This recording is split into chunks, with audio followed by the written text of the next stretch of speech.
अब यहाँ पर आते हैं, एक क्रिएट पर्सन वाला एग्जांपल लेते हैं। ये हम कहाँ पे मौजूद हैं? हम अपने एमबीसी के प्रोजेक्ट में मौजूद हैं। एपीआई तो मैंने आप लोगों से रेडी करवा लिया ना, एपीआई रेडी, एपीआई को नहीं छेड़ना आप, ठीक है। मॉडल भी इस प्रोजेक्ट में आके मॉडल बना लिया मैंने एपीआई को देख के, ये एपीआई को देख के मैंने इसका मॉडल बना लिया।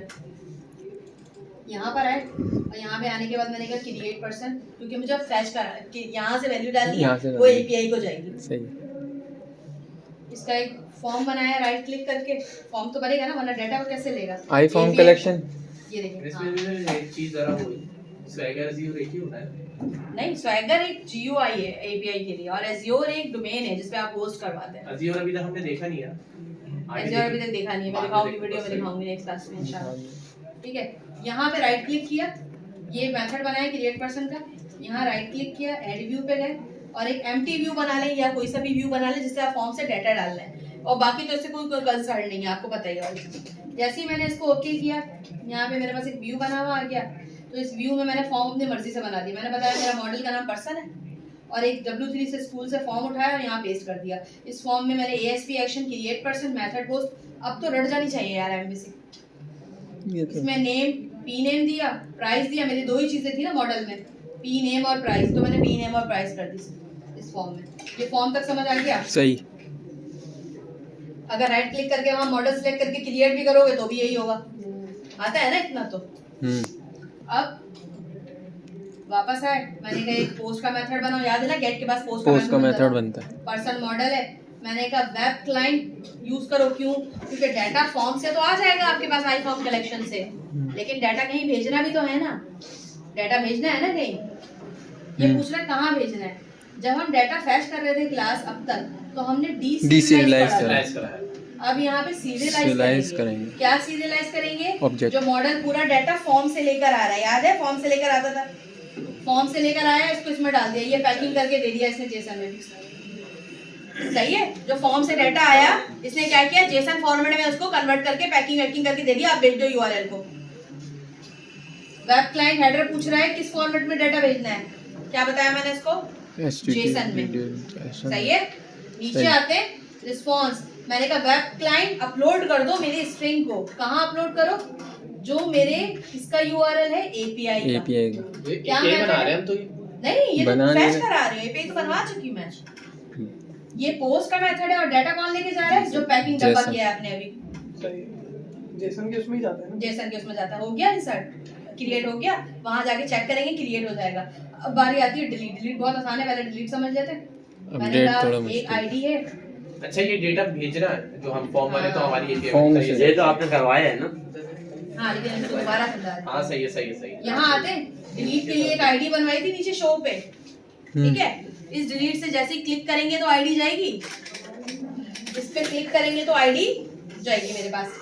तो मैंने क्या किया, आइटम डॉट आईडी शो करते हुए दो बटन बने हुए आ जाते थे, याद होगा तुम लोगों को, एडिट और डिलीट। यहाँ से डिलीट पर्सन को भेज रही हूँ आईडी में। ये में से बस ये क्लियर करते हैं, आपने दो दफा नाम क्यों दिए हैं ये मुझे समझ नहीं आया। कौन से? डिलीट पर्सन, दो दफा है।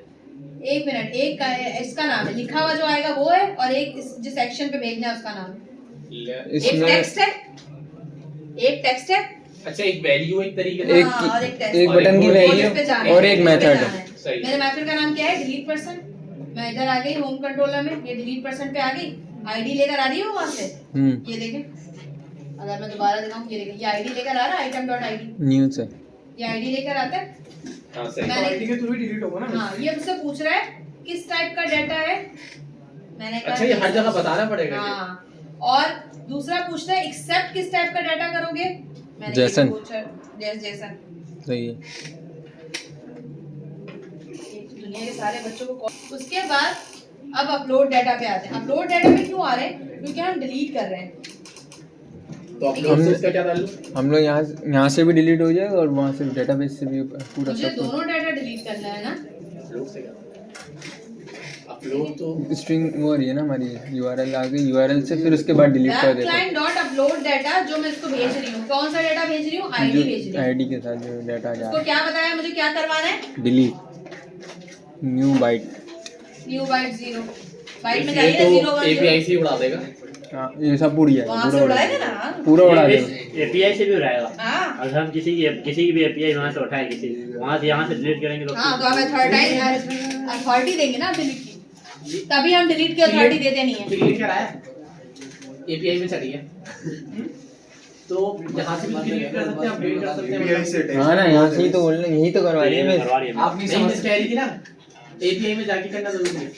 नहीं। हाँ मैंने बोला ना, मैं आपको कंज्यूम करना सिखा रही हूँ। भले इसने दोनों तरीके सिखा दिए। यूजर राइट्स ना दे डिलीट करने को, लेकिन आपको आना तो चाहिए ना ये काम। हाँ वो सही है। ये कर मैंने ली बोला लेंथ 0 है, शहर की तरह। एरर ये डिलीट हो जाएगा। यहाँ पे जो मेथड आप डिस्क्राइब करेंगे वही होगा। यहाँ इंसर्ट मिस मैंने ये चीज नोटिस करी कि ये काम क्या बात है कि पर्सनल क्या मतलब हमने एपीआई में जितना काम करा है तो एक्टिविटीज भी देखा उसका ट्राई कैश में करके देता है। Exception handling. पता है क्यों? क्योंकि सम टाइम आपकी एपीआई नहीं चल रही होती ना। अगर आपकी एपीआई नहीं चल रही होती तो ये ट्राई कैच में एरर फेंकता है ना, आपका प्रोग्राम ब्रेक नहीं करता है। इफ से भी तो एरर फेंकता है। आप मुझे ये बताएं ट्राई कैच और इफ एल्स के बीच में क्या डिफरेंस है? इफ देखिए, try Try get catch। Error handle करता है। जो इफ एल्स होता है वो आपके प्रोग्राम को रोक देता है। इफ एल्स प्रोग्राम को रोकता है। रोक देता है, ठीक है। आप एक और ट्राई कैच आपके प्रोग्राम को रोकता नहीं है, चलने देता है कैच एक्सेप्शन देके। अब इसका क्या है? एरर आएगा तो रुकी गई। नहीं, एरर मैं आपको एरर भी दो तरह के होते हैं।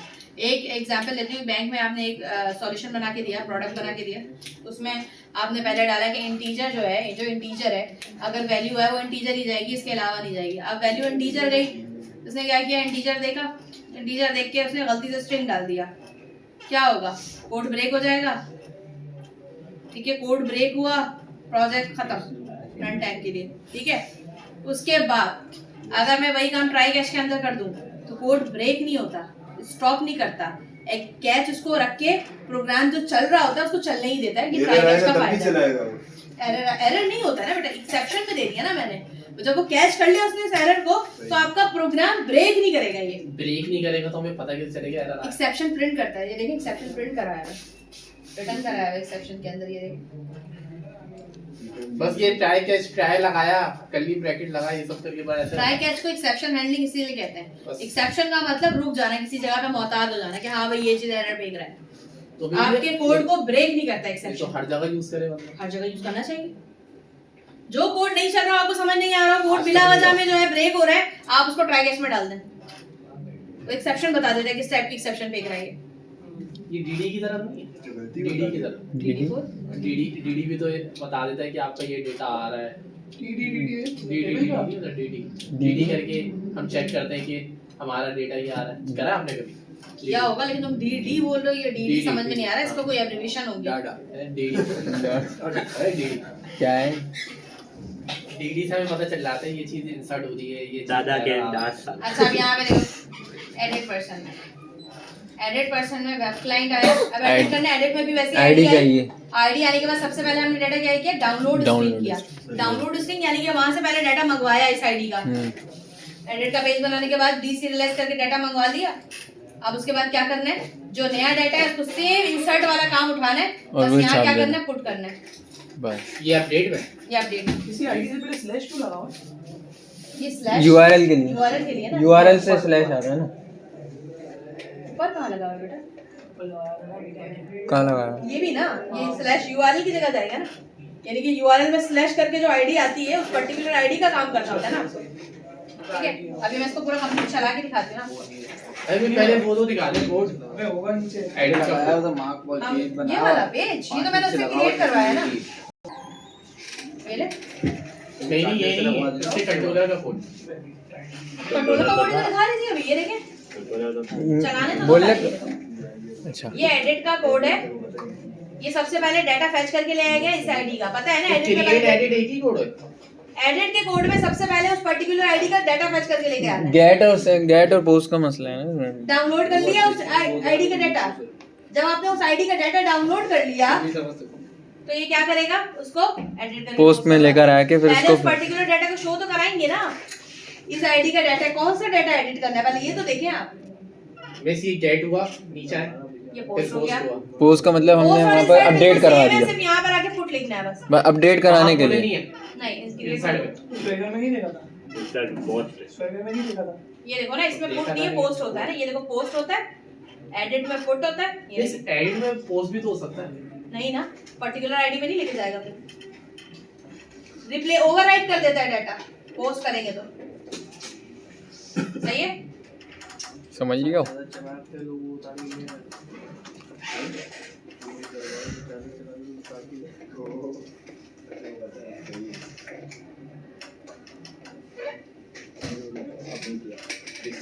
बहुत पढ़ लिया यार। मैं मेरी बात ये सामने कारनामा किया वो पता चला। जोड़े में जवाब दिया इसका। दो दरबारों में चादर चढ़ाते ना, हाँ। साउथ उतार के ले रहे हो।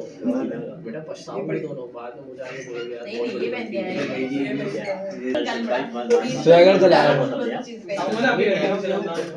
मैं तो तैयार हुआ वो लेके आता है पता तो चले लिंक में इसको पता चले। रमजान में नया थोड़ा सा पढ़ लो। हाँ, रमजान में नया काम करते हैं। डोल बाइक पे डोल लेके घूम रहा हूँ। यूआरएल क्या दे रहा है? 7021 स्वैगर। सबसे पहले उस गली में जाता है। अब स्वैगर ये स्वैगर पे यूआरएल तो नहीं है ना, आपके कंट्रोलर ऐसे निकालते हैं इसको, कंट्रोल सी करते हैं। यहाँ पे आपकी कंट्रोलर का क्या नाम होता है? देखिए आपको ना यूआरएल यहाँ से भी दे देता है। जब आप स्वैगर में गेट पे जाते हैं, ट्राई इट आउट करते हैं, एग्जीक्यूट करेंगे तो फिर आ आपको कभी जाएगा। भी स्वैगर का नहीं देगा, आपको वो डाटा देगा जो आपके पास पहले से इंसर्ट है, सिल्क कुर्ता, कुर्ता, फ्रॉक। और आपके यहाँ पे यूआरएल क्या दे रहा है? ये देखिए ड्रेसेस का। ये वाला यूआरएल जो है आपके पूरे जहान के एपीआई, जितने जितने लोगों को आपने दी है उन सब एपीआई में ये काम करता है। और अपने एपीआई बंद कर दी तो नहीं चलेगी। ये देखिए, हाँ अगर ना। एपीआई बंद हो गई, चाहे वो वहां से डिलीट हो गई, सारी एप्लीकेशन क्रैश कर जाएगी। क्रैश हो जाएगी। ठीक है। अब ये पूरा डाटा मुझे कहाँ कॉल करवाना था, तो मैंने क्या किया, इसको कॉपी किया, कंट्रोल सी मारा, अपने प्रोजेक्ट में आई, शो कराने वाले प्रोजेक्ट में आई, सबसे पहले यहाँ पे डाल दिया। इसको राइट क्लिक किया, ऐड व्यू पे गए, रेजर व्यू पे गए, ऐड किया, और यहाँ से जाके क्या किया, मॉडल सेलेक्ट करके फिर बनाया। यहाँ से Create। लिस्ट दिया, लिस्ट, यहाँ से List, जाके हाँ, मॉडल सेलेक्ट list। किया और ऐड करवा दी। तो पता है ना सबको? ये तो पता है। जैसे ही हम ये करेंगे, मेरे पास क्या होगा, एक एपीआई फेच हो जाएगी। एपीआई फैच हो जाएगी। यही तरीका आप एंगुलर में भी ले जाए। मैंने एंगुलर में भी एमवीसी पे डाटा फैच करवा दी है। सही है। किसी क्या चक्कर है, ये .NET के साथ एंगुलर लग के आती है, मतलब कि जॉब आएगी तो एंगुलर की आएगी। लेकिन तो मैं आप लोगों को यार, लगा ये लगा के पंचायत इसीलिए है, पढ़ा रही मतलब हूँ। .NEट में बंदा जॉब ही नहीं कर पाएगा ऐसे तो। एंगुलर और dot net front end angular use होती है, तभी मैं बार बार आपको एंगुलर से टच करवा रही हूँ। जो भी जाओ एंगुलर .NET के साथ एंगुलर क्यों है है? यार। एंगुलर फ्रंट एंड के तौर पे इस्तेमाल होती है और डॉट नेट जो बैक एंड के लिए इस्तेमाल होती है, इसीलिए मैं हर बार एंगुलर को फ्रंट एंड इसके तौर पे लगा देती हूँ। तो इन दोनों को मिलाएंगे कैसे? अभी तो मिला के दे दिया, उसने अब बता यहाँ आते दिया। हैं, कौन बनाए? तूने इंग्लैंड पे नहीं कराया, फैच नहीं कराया। हेलो फेच करवाएं। यहाँ पर आते हैं एडिट परसेंट, एडिट पे वही आए, फैच नहीं करवाया। मैंने कहा ये फ्रॉक बेबी लिख देती हूँ। सेव चेंजेस करेंगे, सही है। सेव चेंजेस करेंगे, हो गई, अपडेट हो गया, एपीआई से भी हो जाएगा। एपीआई में भी एपीआई change से भी हो जाएगा। गया। ये बाल है, बस तेल लगा तो पता नहीं चलता। Frock baby. जी हम यही एपीआई तो हम किसी की मतलब पेड उठाएंगे ना, और किसी और की होगी। देखें, अबे उठाएंगे क्यों अब? आप एपीआई जो आप उठा रहे हैं, हर बंदा आपको एपीआई का एडिट डिलीट का कोड नहीं देता। हाँ वही दे रहा हूँ मैं भी। एपीआई सिर्फ शो कराने के लिए देता है बस। ठीक है। मोहित तो पहले वाले में क्या कर रहा है? और तेरा नाम थोड़ा सा आगे पीछे हो गया। तुम्हारे लिए कपड़े ले, तुम्हारे लिए बहुत बुरी कपड़े बात है, चुप हो जाओ बस। इनके लिए कपड़े। डिलीट किया कलर नहीं कराया और यहाँ से भी जाके, जैसे ये तेल लगा दो तभी बेटा इसी यही चीज है, आप तुम लोग मत समझो मेरा वैसे। हो गया। यानी कि एपीआई आपको तीनों राइट्स दे रहे हैं। आप किसी को अगर सिर्फ फैच कराने देते हैं, उसको एडिट अपडेट का राइट नहीं देते, मेथड का नाम भी नहीं देते। चाहिए। आप सिर्फ वो उसको कैसे करेंगे? एपीआई देते हैं बस। बस एपीआई का लिंक दे देंगे। ठीक है, वैसे लोगों ने इतने अपनी ये खाली API की- कुत्ते। नहीं, इसमें तो कुछ भी उठा लो। लोगों ने अपनी एपीआई की लिंक डाले हुए हैं, मतलब कि गिटहब में भी डाले हुए हैं। हम वहाँ से उठाएंगे उनका लिंक, अपने यहाँ लगाएंगे। अब मैं ये वाला कोड लगा दूंगा, क्रिएट जो लोगों ने डाले हैं ना, वो इनसिक्योर डाले हैं। सिक्योर एपीआई आप ढूंढ के दिखाएं जरा मुझे जेडॉट। तो हम वो बनाएंगे कैसे सिक्योर वाली? वो तो बनाएंगे। वो होस्ट कर दोगे ना, कोई भी एज़्योर पे जाके वो तुम्हारी सिक्योर होगी, कोई भी नहीं ले सकता उसको जब तक आपको उसको लिंक नहीं देंगे। आप फिर अगर वो करना हो उसको हटाना हो उसकी मसला नहीं है, पैसा बहुत। किस लिंक से? मैंने आपको एक्सेस लिंक अपडेट कर दिया। हाँ तो लिंक अपडेट कर दो, जुम्मा आज इस बंदे का खुद बंद हो जाएगा। पैसा बोल है। आसान। बोल रहा है ये मैं इसीलिए डांटती हूँ बोल रहा है तुम्हें। पैसा बोल है। सीधे हो एकदम, पढ़ो, पढ़ाई पे ध्यान दो। ये हनीफ आड़े भी चौक हनीफ बेटा बेगम की दुआ लग जाती अब बोले हनीफ बता नहीं तो अलग ही बात है